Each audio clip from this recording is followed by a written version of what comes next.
Good morning! Oh boy.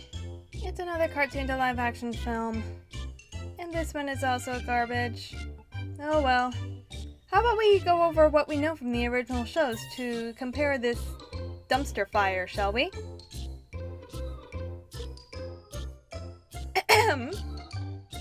What?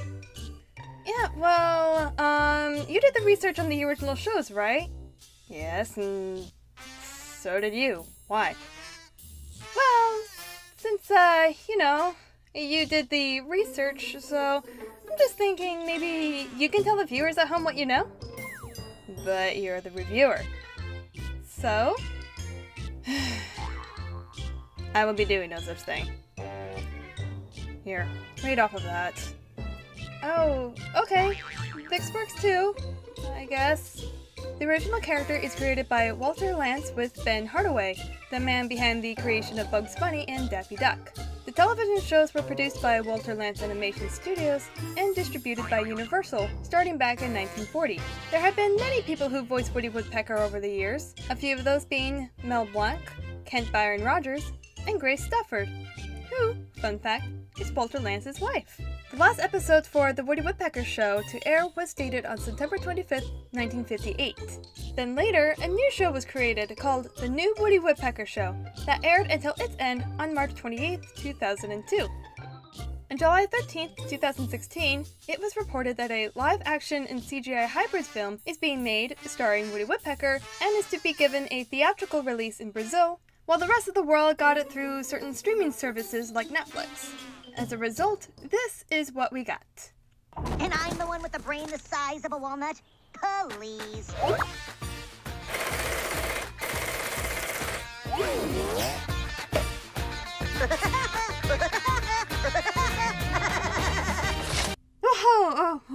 Okay.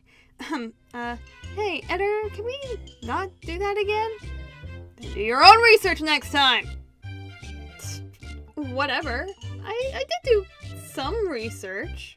Like the person who directed and wrote the film. His name is Alex Zam. I think that's how you pronounce his last name. Is known for directing Inspector Gadget 2 and Jingle All the Way 2. Well, now that we know what we're getting ourselves into, let's go over my thoughts on 2017's Woody Woodpecker.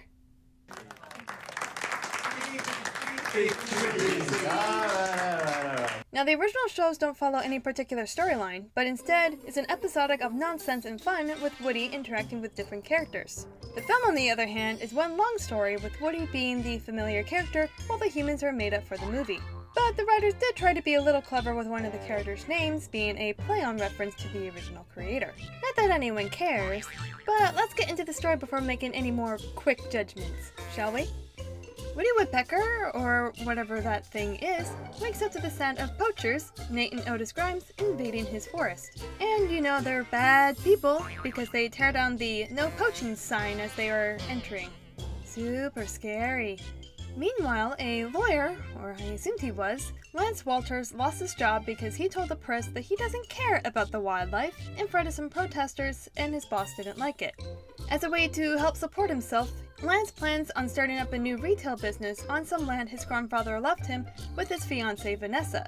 But then his ex-wife shows up with her teenage boy, Tommy Walters, and basically dumped the boy on him so that she can leave to some other state or country to be at the bedside of her dying father, not caring about her son's feelings one little bit.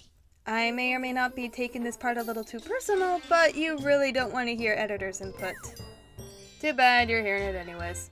It's a stereotypical divorced wife dealing with the potential loss of a family member who, said family member, lives somewhere far away, and she doesn't want to be burdened with her son, so she takes advantage of her ex-husband and leaves her son behind while she does whatever she pleases away from them both, ignoring her son's feelings about whether or not he also wants to be with family, and her ex-husband's issues, stating that he needs to spend more time with their boy.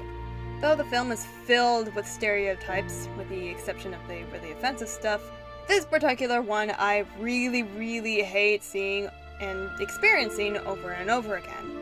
So I'm not holding my breath for anything good coming from this particular movie. Is that all? For now? Yes. Okay, anyway, Lance takes Tommy and Vanessa to their new property, leading to their meeting of a forest ranger, Samantha Bartlett, who talks a little bit about her history with Lance's grandfather and her opinion on the couple's idea for a vacation home. And this is where our cast of humans meets the abomination that is our main star, Woody, who is apparently named Woody because that's the name Tommy came up for him, seeing as nobody can understand the bird even though the thing moves around like he can. But of course the film expects us to not dwell on that, so I'm not going to dwell on it. Their meeting doesn't go very well as Woody says his jokes, makes a big mess, and causes Lance to hit Vanessa in the face. Something that should be seen as comedic, but with these jokes being overused in other films and shows, stuff like this Disgusting. isn't considered very funny anymore. But if you do find this funny, then consider yourself lucky in finding humor in something that I don't have the mental capacity to understand why I can't laugh at a CGI character farting on a kid. Round of applause for you, my good friend, wherever you may be. So chaos ensues as Lance tries to get his house built, while Woody does what he can to stop him by destroying construction equipment and nearly killing everybody. Because killing people is hilarious, and it should be encouraged in all our films for toddlers. While all this is happening at the construction site, Tommy heads into town and meets with some other kids. Few of them are poor excuses for bullies, and a girl named Jill, who lets Tom take a guitar so that she has a new member in her band, ignoring the fact that this is her parents' store and not hers, so she shouldn't have any say as to what items can or cannot be given away. But we never see her parents, which leads me to think that she really does have full control of the store. Or the movie assumes that you will just accept the scenario and find the humor of a boy talking to a girl. Whatever humor that may be. Ugh. All of this is only 30 minutes out of an 80-minute movie, and I know enough of it to see where the story is going. Lance is going to learn what it takes to being a human being and father to a kid who was dragged along on a trip he didn't ask for, being picked on bullies that are real poor excuses for bullies, and hitting on a girl that has no idea how to act, which I'll be going into that later, with a CGI thing that the filmmakers want you to assume is the beloved character Woody Woodpecker from the 1980s. And the humor doesn't get much better from here, so let's just leave the story at that, and you can watch the rest if you feel like seeing how it ends. Or not, that's completely understandable too. I don't blame you. I can't do it. I'm sorry. I would like to help you, but I can't. And that's final. My hands were tied. You saw that. Yeah, I know, but... Alright, let's go over who they have in their cast, starting with the adults. Timothy Omundson, who is known for playing Kane in Supernatural, and Carlton Lassiter in Psych, plays as the lead in the movie as Lance Walters. And he does better playing those other characters than he does as Lance. Though I think there might be a reason for it, but I'll save that reason for the very end. Thalia Isla, who played Vanessa, is really only there to get a theatrical release in Brazil for the movie. Otherwise, her acting's okay, I guess.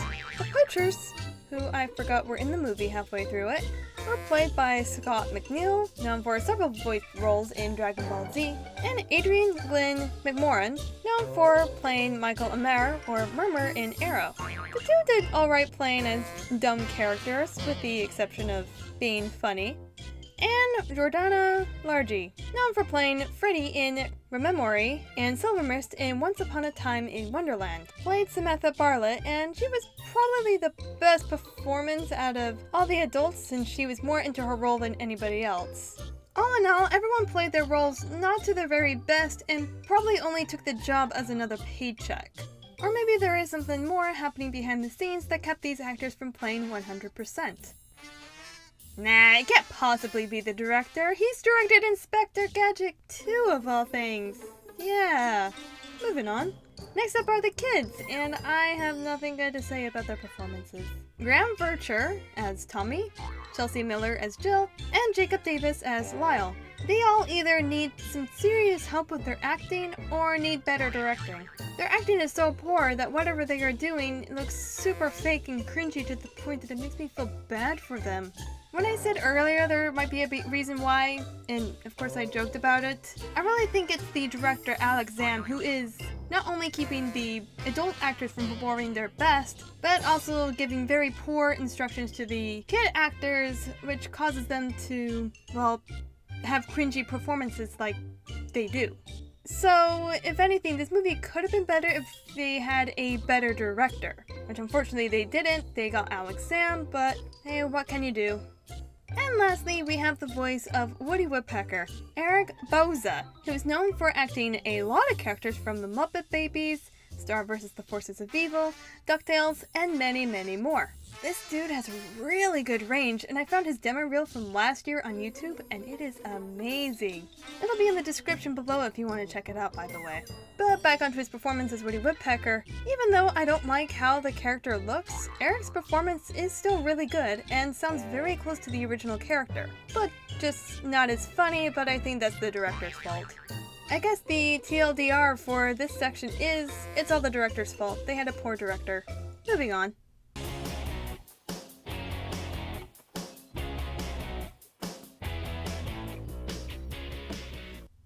For the soundtrack, we have the rebooted version of Woody's theme and some copyrighted songs that everyone is sick and tired of listening to in every kids' film ever, performed by our untalented child actors. 1, 2, 3, 4. Everybody's heard about the bird. Yeah, this here is my jam. The rest of the soundtrack has nothing that really stood out, which could be a good thing and a bad thing, but as a whole, the music was fine since I have no real issues with it, but none of it is going to be added to my playlist anytime soon.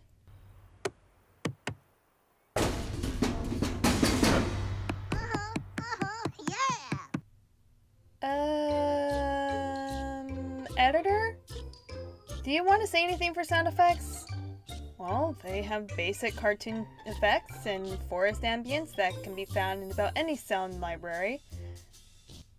And really nothing interesting, but nothing wrong with any of it. That's all I've got to say. Yeah, I thought as much.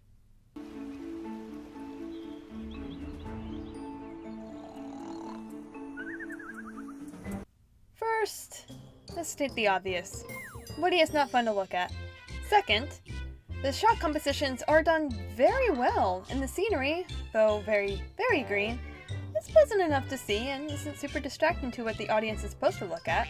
But I wouldn't be surprised if people look at it anyway to avoid making eye contact with the CGI creature. Girls ready?